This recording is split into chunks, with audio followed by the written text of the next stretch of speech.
Talk to me. Tell me your Hi, I'm name. Andrew Davis. I'm from Washington, D.C.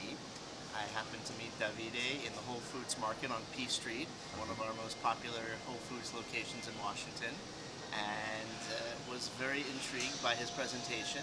I was happy to see that he had a whole pictorial representation of how the sauce has come down through his family, because I myself like to make tomato sauce and used to make my own sauce. And now with two young kids, I'd rather not do all that work and that someone else is going to do that work for me. Abundanza.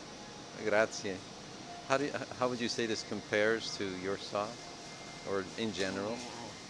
Well, I have to say, I don't have all the years of tradition I think that Davide has for his sauce, but what I like is a nice balance between the flavor of the tomatoes, the different herbs and spices in the sauce, and then also the consistency is great. It's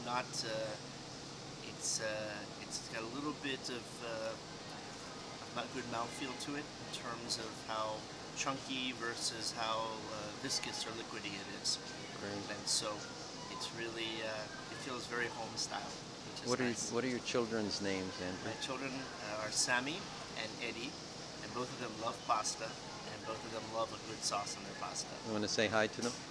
Sam, Eddie, this bite's for you. Thank you.